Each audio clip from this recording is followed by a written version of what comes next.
welcome to another video. Today I'm going to show you how to apply false lashes in 5 easy steps. Let's get started. So before I get started, I just want to note that I have already prepped my lashes, so meaning I curled them and I applied a light layer of mascara. You want to always curl your lashes before applying falsies, especially if you have naturally straight lashes and they're pointing downward. When you apply your falsie is going to be lying in an upward position, and then your natural lash is going to be doing this, and you don't want that separation. So you just want to make sure your natural lashes are curled upright, and then the mascara will help them keep their curl. You don't want to put too much mascara, it's just a light layer, because you really don't need volume or length. That's what the falsies are for. Step 1 is application tools. So what you're going to be applying your lash with. You can either apply with your fingertips, an actual lash tool, or a pair of tweezers, which is what I'm going to be using today. Second step is glue. Now you can use whatever brand that you want to. Today I'm going to be using the Duo brand, and this is their latex-free version. Some people, if you're new to makeup and you really don't know if you're going to have an allergic reaction to something, I would suggest go with the latex-free version of a lash glue, because I did not know that I would have an allergic reaction when I first tried the Duo glue, and I had tried the one that was in the squeegee tube, and it was like the black color, and I put them on and I noticed my eyes were a little itchy, but I thought it was because I was just not familiar with wearing lashes, and by the end of the day my eyes were swollen. So if you don't know whether or not you're allergic, or do a test run, I would say go with the latex free. So Duo has this latex free. I know the Kiss brand has a latex free version, and this one actually has a brush applicator. I prefer the brush applicator over the squeezy tube, because when you squeeze it, sometimes too much glue comes out at once. With this, you're able to control how much glue you're applying to the lash. Step 3 is the actual lash. So there are so many lashes on the market, and they range from natural to super dramatic. If you are a beginner, I would suggest going with a more natural lash. Now, within the natural lash category, there are thick and thin bands. So you want to pay attention to your actual lash and make sure that the band on it is super thin. This lash has a super thin band. The thinner that it is, the more movable the actual lash will be. You'll be able to move it around very easily, kind of shape it to your eye. So here is obviously a more dramatic lash, but the band is thick. So you can see right here how much thicker it is, and they're just a little more stiff when you're trying to move them around. The ones that I'm going to be going in with today are the Ardell Demi Wispies. Not to be confused with the ever so popular Wispies. Those are slightly longer than these, but the same style. I chose the shorter ones because I feel like, especially if you're a beginner, they are a very natural looking lash. They look like your lashes, just an enhanced version of them. Step 4, length. Now, before actually applying the glue to your lash, you want to be able to set the lash on your already curled lashes and kind of measure up to your eye shape. So usually lashes come very long for people with bigger eyes, and then you can just trim them if they're too long for your eyes. So I have a little compact mirror that I'm looking downward in, and because my lashes are already curled, they're just gonna hold up the lash as I place it on. So this, with no glue, I'm going and I'm just setting it on my eye. See how it just sits there because the lashes are curled? So I'm looking at it. These are already perfect for my eyes because I have trimmed them and worn them before. Now, usually there is a little bit extra on the end of the lashes, and that's what I go in with my little scissors and I just trim off from the ends. If you're going to trim and they're too long, you want to trim at the end instead of in the middle, because you see how the lashes go from smallest to biggest. You don't want to trim the smallest and it's kind of like this is missing and then your lashes just start long. You want it to gradually build up. Another reason why someone would want to trim their lash is if you leave it too long and it's too close to the inner part of the eye, it will poke and irritate the inner corner.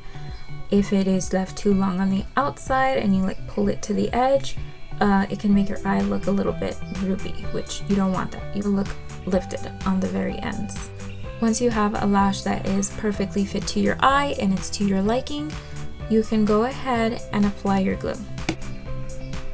And I'm just brushing it on the band.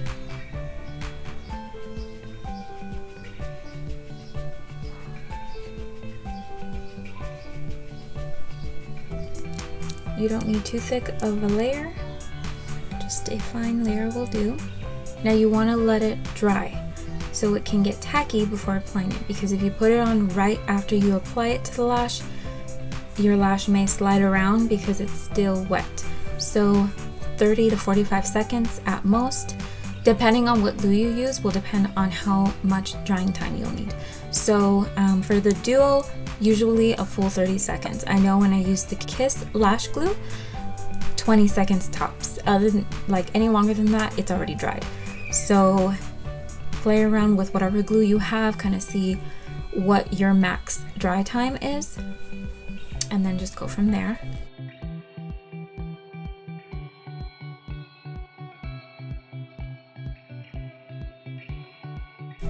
Once you see the glue is kind of turning more translucent than white, how it originally came out, you'll know it's ready to be applied.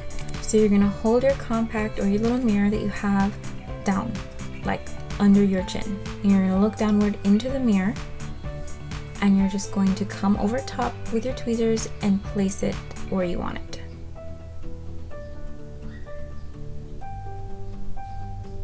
As close to the lash line as possible without sticking it on your natural lashes, because that will hurt when you take it off.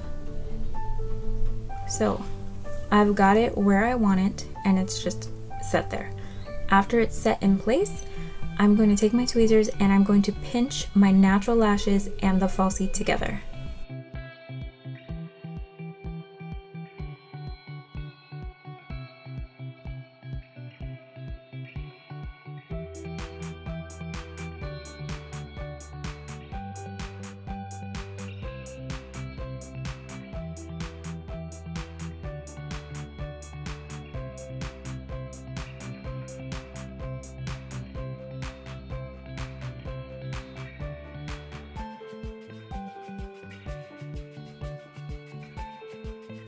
The mascara that's already on your natural lashes will help it stick to the falsie as well.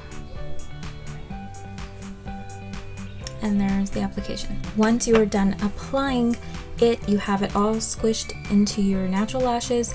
You want to just take your finger, look down, and push upward. So you're just pushing your natural lash into the falsie and kind of wiggle, almost like if you would do when you're applying mascara. Kind of pushing and wiggling at the base of the lash. And this will just give it a more lifted appearance. Since while you're putting your lash on, it will be heavier than your natural lashes, just push up while it is still drying. So the mascara should not be tacky at this point because it has already dried from the moment you put it on to getting your falsie on top of it. The mascara shouldn't transfer onto your finger.